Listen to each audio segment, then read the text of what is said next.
Bonjour à tous et bienvenue dans cette nouvelle vidéo dans laquelle je vais vous montrer comment utiliser facilement le logiciel EZ Station. Dans une précédente vidéo, je vous ai montré comment le configurer et maintenant je vais vous montrer comment l'utiliser. Donc, on va démarrer EZ Station.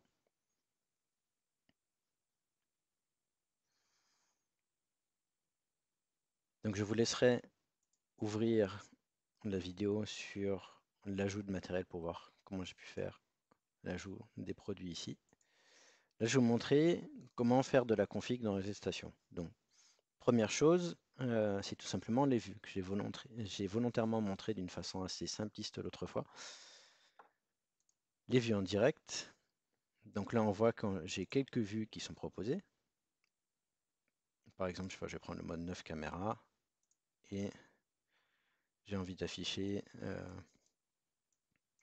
toutes ces caméras ici. Hop, showroom, accueil. Voilà, je vais prendre plusieurs caméras.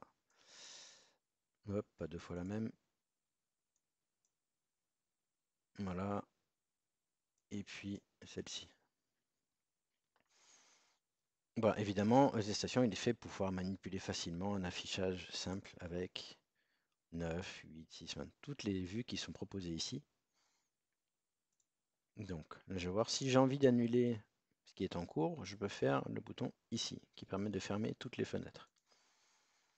Par exemple, je vais mettre un petit peu plus, je vais mettre le mode 17, qui est une caméra un peu plus importante au milieu. Je vais mettre toutes les vues, et moi j'ai envie que ma vue fisheye soit la vue principale. Donc j'ai simplement cliqué sur les vignettes que je veux inverser, et j'ai fait glisser l'autre à la place. Je vais mettre à côté,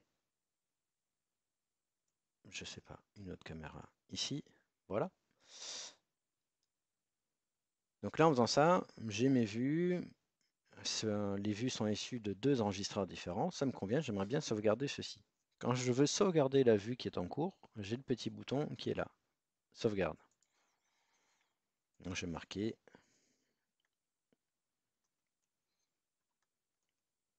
vue démo. OK.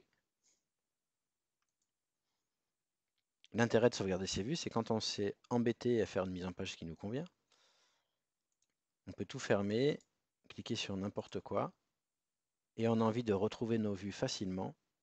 On a pour ça le mode vue qui est juste là, en haut à gauche. Je clique sur vue, vue démo OK, lecture, et hop, je reprends ma vue tout de suite, comme j'avais sauvegardé avant. Important, sur cette mise en page, si jamais j'ai des caméras particulières comme ma caméra fisheye, je peux leur demander d'avoir les fonctions comme le DevWrap. Donc là, en fait, on voit que quand je mets la main par-dessus, j'ai un petit menu qui apparaît en bas. Sur ce petit menu, je peux faire notamment le DevWrap de la vue fisheye. Donc si jamais je clique sur ça, il va me demander comment elle est installée. Bon, en l'occurrence, elle est au plafond. Et je voudrais faire 4 vues. Voilà, j'ai activé le mode fisheye sur ma caméra. Et j'ai bien mon DevWrap intégré qui fonctionne parfaitement. Je peux sélectionner autant de vues que je souhaite. Je pourrais lui dire que je veux 2 vues, que j'en veux 9. Bah, je peux faire absolument tout ce que je veux. Et je peux même avoir ce mode-là qui est sympa, c'est le mode PTZ. Pour avoir l'équivalent de ce qu'on a avec un dôme PTZ sur ma caméra 360.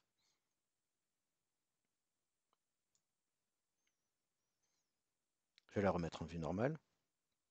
Je vais fermer la vue qui est ici. Sur les caméras, alors je vais me servir peut-être d'une autre, je sais pas, je vais prendre par exemple celle-ci.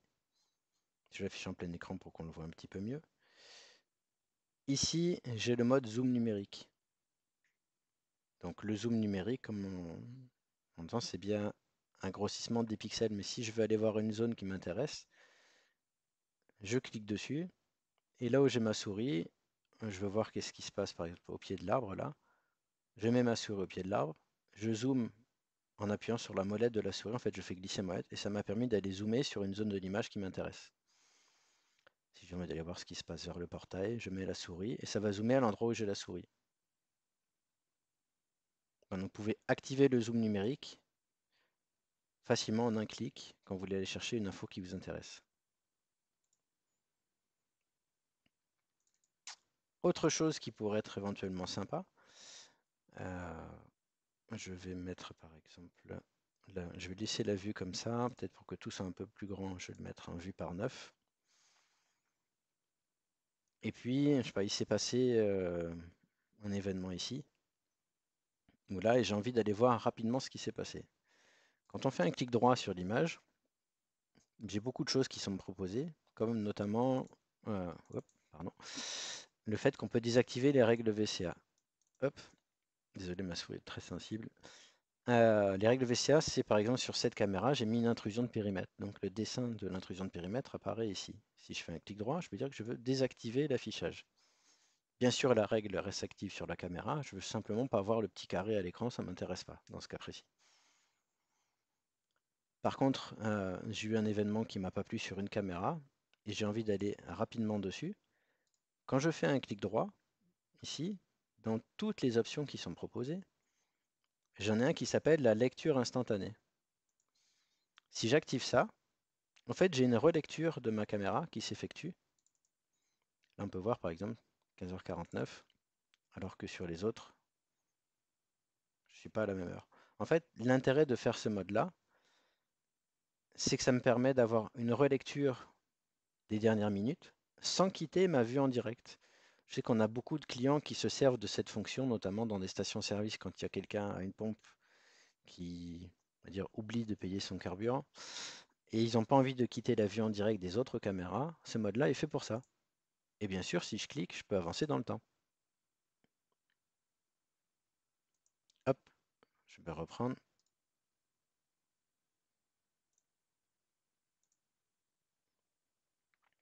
Je vais fermer d'ailleurs toutes mes vues. Dans ces vues, l'intérêt aussi, c'est que certes, j'ai beaucoup de choses ici qui sont présentées, mais moi, par exemple, cette vue-là, avec une vue plus grande, ça m'intéresse, mais j'aimerais avoir deux vues plus grandes, en haut à gauche et en bas à droite. Parce que les vues qui sont proposées sont sympas, mais ça ne me convient pas. J'aimerais quelque chose de personnalisé parce que j'ai une caméra grand angle et une caméra fisheye et que j'aimerais faire quelque chose de plus sympa. Pour ça, j'ai le mode éditer qui existe. Le mode éditer permet de faire ces vues. Donc, je lui dis que je veux ajouter une vue. Ça va être, je vais faire par exemple, dans mon cas, voilà, 5/4. Mais j'ai envie de mettre ma fisheye ici, qu'elle prenne 4 vues. Et je vais mettre ma caméra grand angle tout en bas. Ici, je veux qu'elle prenne 2 vues de large. Et je vais les combiner. Quand je fais ça, je fais OK. J'ai mon petit aperçu là qui me convient. J'ai mes 16 caméras. OK. C'est parfait. Je sélectionne ma vue par 16. J'ai bien ma vue plus large et ma vue par 4. Maintenant que j'ai ces vues, j'ai plus qu'à faire glisser mes caméras comme d'habitude.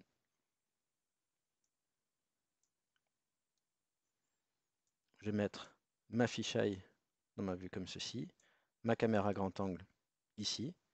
Et voilà, j'ai obtenu la vue que je voulais exactement. Parce que dans cette vue, je vais dire que je veux un mode 4 caméras par exemple. Et j'aurai l'illusion en regardant que j'ai bien 4 caméras différentes alors que c'est bien ma caméra fisheye qui m'a permis de faire ça.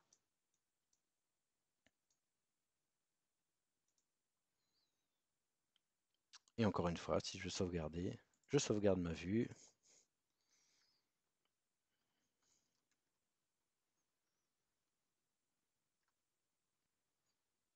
Comme ça, si jamais quelqu'un touche à tout et fait n'importe quoi, je peux retourner dans ma vue, vue démo OK, et je vais tout retrouver comme avant. Non, d'ailleurs, c'est pas ceci, c'est démo perso.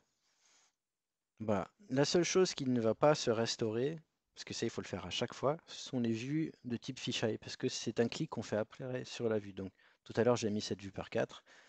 Si je veux la remettre, je reclique sur ma vue fisheye, je lui redis vue par 4, et je me retrouve dans la même configuration. C'est la seule chose qui n'est pas sauvegardée.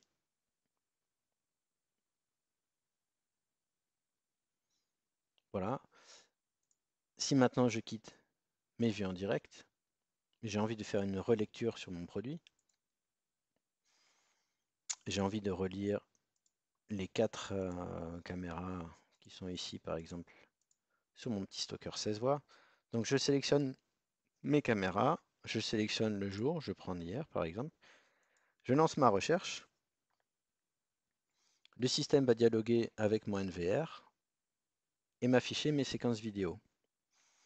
Attention, simplement, ces deux petites flèches sont très importantes. Les vues sont désynchronisées. Donc si je prends ma caméra et que je mets ça à 13 h, je n'ai la vue que sur cette caméra qui a été changée. Si je voulais changer tout le monde à la fois, je vais d'abord cliquer sur synchroniser tout ce monde. Et comme ça, quand je vais cliquer sur l'enregistrement qui a eu lieu à 13 h, cette fois-ci, toutes mes vues seront bien synchronisées. Donc voilà, pensez à bien cliquer sur les vues synchronisées, ou pas d'ailleurs, parce qu'il y a des fois où ça peut être intéressant que ça soit pas synchronisé pour suivre une personne qui est passée sur une caméra A, B, C, D. L'autre mode peut aussi avoir un intérêt. Donc voici pour le mode relecture. Éventuellement, quand vous êtes en relecture, vous pouvez faire des relectures de type relecture rapide. Alors, je vais vous montrer comment on lance ce mode-là. Donc, je quitte le mode relecture. Au lieu d'aller chercher l'enregistrement normal, je veux dire que je veux la relecture d'enregistrement intelligent. Je vais aller chercher, je sais pas, cette caméra-là, le 30, je lance ma recherche. J'attends que mon système me l'affiche et me réponde. Voilà. Donc là, on peut voir que la caméra s'affiche avec les petites cases rouges. Les petites cases rouges, c'est en gros la détection de mouvement dans la zone. Vous remarquez que la relecture n'est pas en mode normal. On voit qu'elle est en accéléré en haut à gauche. Et les réponses ici correspondant à la zone, c'est toutes les petites zones que j'ai en vert. Donc si j'ai envie de savoir ce qui s'est passé ici sur la zone de droite par exemple, je vais lui dire que je vais éditer tout ça. Moi la seule chose qui m'intéresse, hop là, je veux plus rien et c'est uniquement la zone qui est ici. Je veux que ça perde en sensibilité. Je relance ma recherche. Et là il m'a affiné les petites barres. Alors je vais peut-être faire quelque chose d'encore plus fin pour que j'ai encore moins de réponses. Donc je vais faire ça. Et je vais sélectionner vraiment une toute petite zone sur l'image en diminuant la sensibilité pour que vous puissiez voir les barres qui seront réduites. Et en fait, les petites réponses que j'ai obtenues ici, quand je vais zoomer, ça va être au moment où il se passe quelque chose, le système va ralentir. Donc là, on attend un tout petit peu. Hop, quelqu'un passe sur la zone, la relecture se fait à vitesse normale. Dès que plus personne passe dans la zone où j'ai dessiné, le système accélère à nouveau. Pourquoi? Parce que les seules réponses qui nous intéressent, c'est des petites réponses en vert. Donc là, je vais le faire avancer un petit peu jusqu'à ce moment-là. Donc il accélère, jusqu'à ce que quelqu'un passe à nouveau dans la zone. Et à ce moment-là, le système a à nouveau ralenti pour me montrer ce qui m'intéressait. Donc voici comment on fait une recherche rapide à l'aide de Z-Station.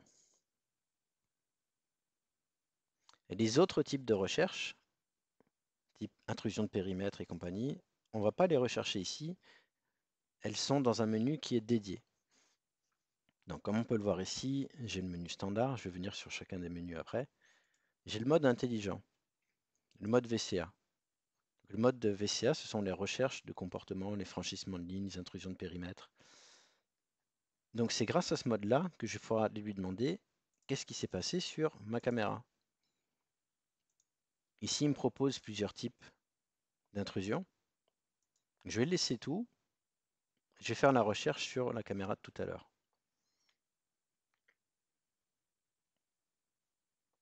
Et voilà, mon système m'a trouvé pas mal de choses. Comme c'est une caméra de la gamme I0, la caméra fait l'intrusion de périmètre et elle est capable de détecter si il s'agit d'un piéton, d'un véhicule. Et donc voilà, comme ça j'ai toutes les vidéos correspondantes en mettant la date du jour, je n'ai pas touché à la recherche. Et si je veux voir la vidéo, j'ai la réponse ici, image de l'alarme, vidéo de l'alarme. Donc la vidéo durera 1 minute, 30 secondes avant, 30 secondes après, et je peux la télécharger. Donc si jamais je fais lecture, voilà la personne qui a déclenché l'alarme. Et je vais pouvoir télécharger tout ça. Donc, EITC levé ou pas. Et voilà, la partie recherche facile. Si, je sais pas si j'ai mis d'autres caméras sur le système. Si j'ai des caméras qui font des fonctions spéciales, ou plutôt des enregistreurs intelligents qui sont capables de faire la détection de visage, je vais aussi pouvoir utiliser les fonctions qui sont ici. Donc, je vais faire ce qu'il se trouve que j'en ai un dans mon showroom en ce moment. Donc sur la détection de visage, sur cette caméra, parfait, le showroom. Donc là ici je suis sur une surveillance en temps réel. L'enregistreur en question, c'est un enregistreur sur lequel j'ai déjà mis mon visage avant. Donc si jamais je vais dans le showroom, hop, et que je passe devant mon système, le système va me reconnaître et vous allez me voir apparaître sur la droite de l'image.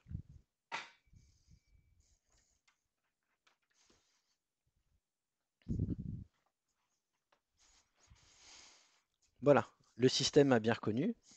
Il a encore fait des magnifiques photos pile au bon moment. Donc voilà, il sait que c'est moi, donc il a reconnu Loïc sur la photo.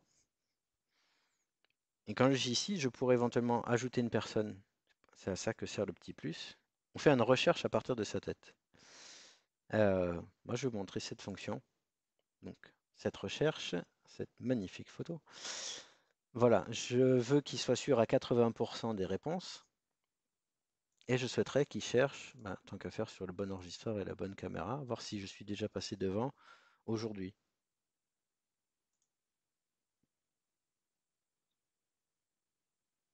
Et voilà, le système montre que je suis effectivement passé plusieurs fois devant la caméra.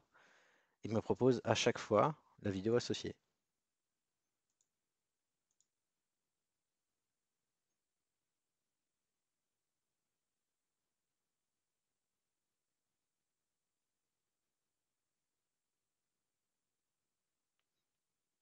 Donc voilà pour la partie détection de visage. Je ne vais pas rentrer en détail parce que c'est un enregistreur un peu particulier. C'est pour montrer à quel point la partie de recherche est facile sur le logiciel. Autre chose qui est quand même importante, qui est très appréciée, c'est la gestion facile des cartes. Parce que quand on a beaucoup de caméras sur un site, les clients demandent à se servir de la fonction IMAP, qui sont traduits en e-carte en français, qui est ici. Donc la gestion des cartes, voilà comment elle se fait. Quand on clique dessus, là actuellement je n'ai absolument aucun système enregistré, j'ai pas mis de photos, donc j'ai pas mis de carte de Google Maps ou autre. Donc le système est vide, donc je pars de zéro. Moi j'ai tout préparé, je me suis amusé à faire des petites captures de Google Maps que j'ai mis dans mon dossier images. Donc je vais vous montrer comment on ajoute une carte.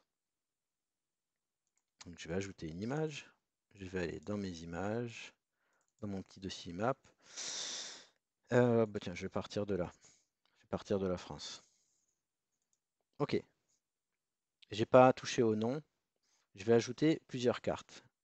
IMAP 01, IMAP 02, IMAP 03, IMAP 04. Voilà. J'ai toutes ces cartes. Donc là maintenant, je vais l'appeler comme ceci, France. Je vais l'ajouter.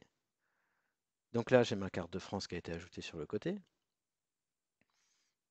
Je souhaite rajouter dessus une zone réactive. Donc la zone réactive, ça va être une carte dans la carte. Donc je vais appeler ici Fabreg. Je vais lui donner une couleur d'ailleurs en vert. Ok. Donc Fabreg que je vais placer là. Si je double-clique dessus, je vais rentrer dedans.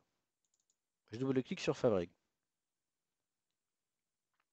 Je vais me rajouter une zone réactive. Je ne vais pas m'embêter avec les noms maintenant, je ne vais pas toucher aux couleurs. Bon, je vais appeler Zoom.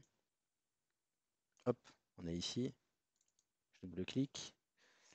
Donc on va mettre l'entrepôt Iker en photo. Donc on voit qu'à chaque fois ça a suivi. Je vais m'ajouter une dernière zone réactive qui est là. Iker. Voilà. Hop là. Ici. Voilà. Et sur ce site, j'ai la liste de mes enregistreurs qui est située là. Et je vais dire que j'ai par exemple ma caméra de l'allée de parking qui est située ici. Voilà. J'ai l'accueil qui est la caméra qui se trouve ici. Et puis, je sais pas, je vais prendre la livraison qui se trouve ici. Je vais mettre que ces 3 caméras. Voilà, j'ai simplement fait du glisser-déposer. Et on pourrait éventuellement, avec la molette de la souris, zoomer ou dézoomer sans aucun problème. Donc j'ai fini d'ajouter mes caméras. Je rentre en mode carte. Donc quand je suis en mode carte, voilà, j'ai ça. Encore une fois, je peux me servir de la fonction zoom ici ou de la molette de la souris. Je vais zoomer et je vais cliquer sur Fabreg. Je vais prendre ça. Je vais encore cliquer ici parce que j'en ai mis beaucoup. Et si je veux voir l'image de la caméra, je double-clique et j'ai l'image de ma caméra tout de suite.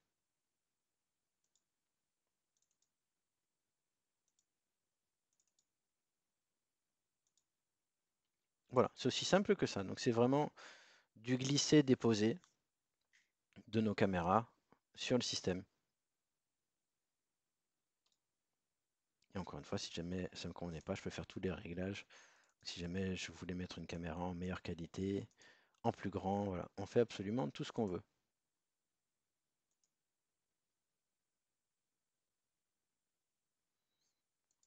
Donc voilà pour la gestion des cartes, vous avez vu que c'est très simple. Si j'ai des caméras qui sont capables de gérer la fonction audio bidirectionnelle, c'est quelque chose que je peux activer ici. Moi, par exemple, dans mes caméras avec l'audio, qu'est-ce que je vais avoir de beau? Ah ben, ma caméra fisheye, par exemple. Voilà, donc là, on m'entend en écho, puisqu'elle est juste à côté de moi. Et donc là, actuellement, j'ai l'audio bidirectionnel. Donc, je suis en train de discuter en direction de la caméra. Et si la personne me répondait en dessous, s'il y avait quelqu'un actuellement, je pourrais discuter avec lui sans aucun problème. Je vais couper l'audio parce que malheureusement, je suis trop proche de la caméra, parce qu'elle est vraiment juste derrière moi. Et c'est pas terrible. Mais voilà, donc l'utilisation basique de ces stations, c'est vraiment les vues en direct avec les vues personnalisées, la relecture, y compris la relecture intelligente. Le mode mur vidéo, je ne voulais pas présenter parce que j'ai pas actuellement de matériel qui permet de le faire, qui est branché dans mon showroom. C'est quand on a des décodeurs UNV qui gèrent des murs d'écran.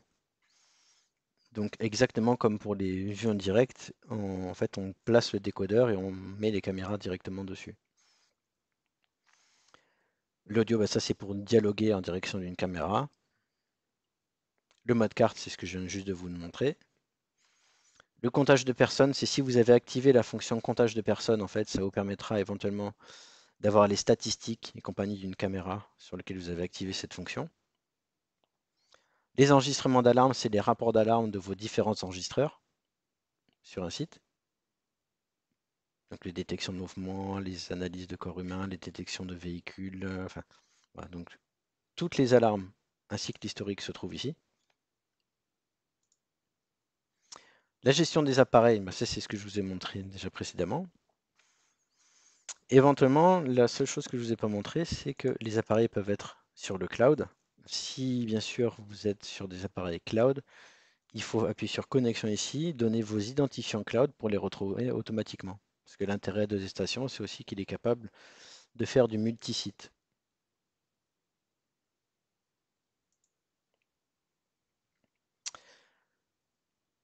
Et après, on a la reconnaissance de visage. Et enfin, les menus intelligents avec la partie l'API. Donc ça, c'est quand on a une caméra à lecture de plaque UNV sur un enregistreur capable de gérer les lectures de plaque. La partie contrôle d'accès d'Uniview et la partie VCA, donc la partie recherche d'événements intelligents.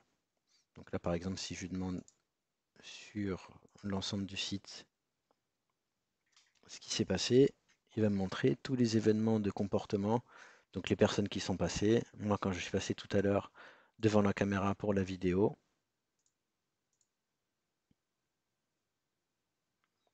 quand j'ai montré le principe de la reconnaissance des visages.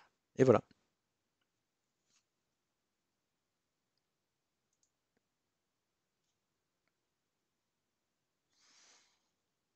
Enfin, quelque chose qui est important, quand vous faites une relecture et que vous avez envie de récupérer vos vidéos, il faut vous servir exactement comme sur un enregistreur de la fonction découpage. C'est la fonction la plus pratique pour récupérer une séquence facilement.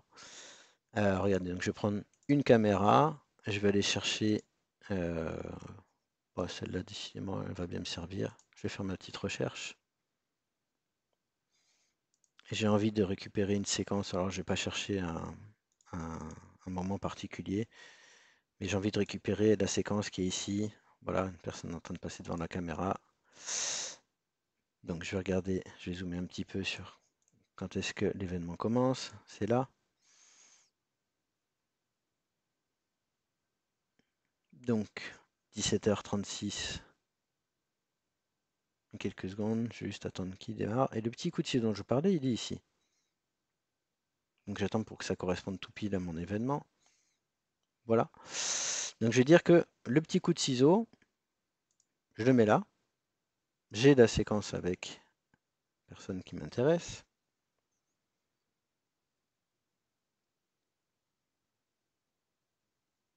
Et voilà, je vais juste récupérer cette courte séquence vidéo. Donc je veux terminer mon coup de ciseau. Là, il me propose automatiquement mon enregistrement.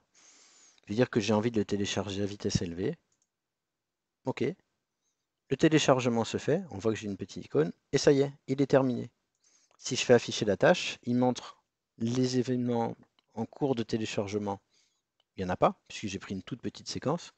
Par contre, les événements terminés sont là. Je peux directement d'ailleurs lire la vidéo associée, ici.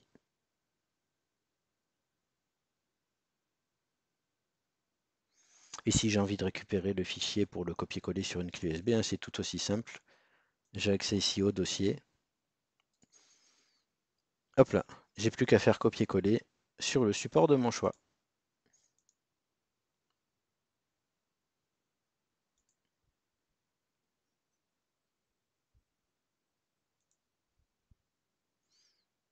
Voilà, maintenant vous avez toutes les clés en main pour gagner du temps avec le logiciel. Sachez que éventuellement, quelque chose que je n'ai pas présenté, ce qui n'est pas présent sur le menu ici, vous avez une gestion des utilisateurs qui est ici. La gestion des utilisateurs, en fait, vous permet de créer un opérateur avec des droits limités. Donc pour ça, je vais créer, non, pas dans le mot de passe, utilisateur Toto.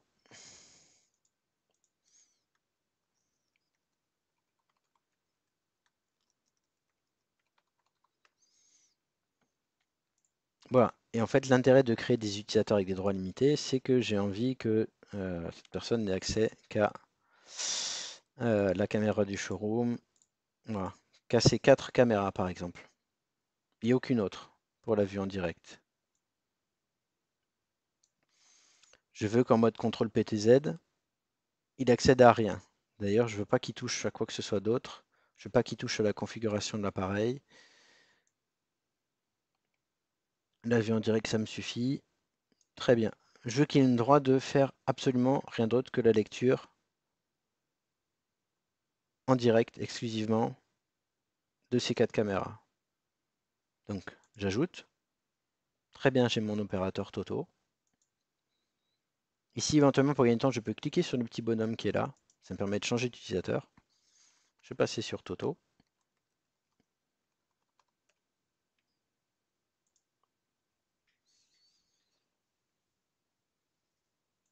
J'ai ma vue en direct. Si maintenant j'essaie de lire, voilà, j'ai pas le droit. Parce que la vue que j'avais enregistrée contient que des vidéos auxquelles j'ai pas le droit d'accéder. Si maintenant je ferme tout ça, que je me mets en mode de vue classique à 4 caméras, que je vais sur mon canal vidéo, de toute façon, les seules 4 caméras que j'ai sont les 4 caméras que j'ai accordées juste avant.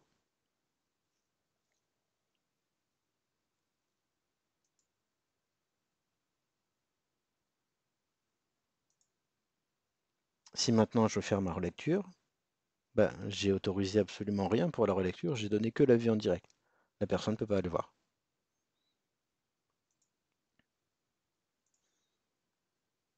Si je vois ma carte, à ce moment-là, la personne ne pourra voir que les caméras sur lesquelles j'ai accordé le droit d'accès. Que personne n'a pas le droit à ça. Ça non plus.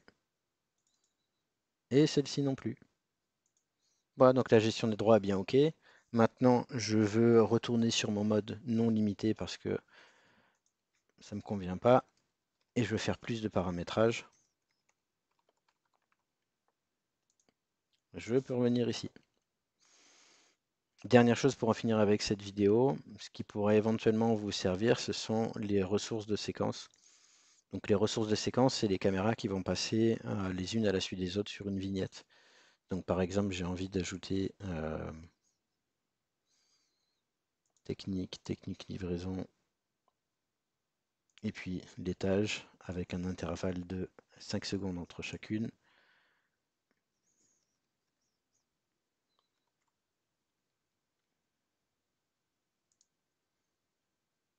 Voilà.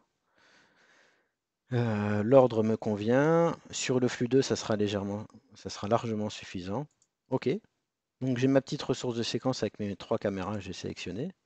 Maintenant, du coup, dans ma vue en direct, je vais mettre un mode 16 caméras, par exemple. Je vais aller chercher cet enregistreur. Donc là, on voit que j'ai mes caméras ici. Et ici, dans ma ressource de séquence, je vais dire que je veux, en plus de ça, ma vue ici qui switch automatiquement.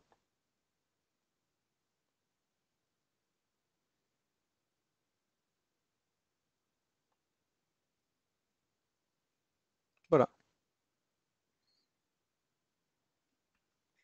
Donc le système va switcher. Je crois que j'ai pas touché à la config, donc toutes les 10 secondes, les caméras vont changer. Voilà, comme ça, j'ai une séquence au milieu de toutes mes caméras fixes.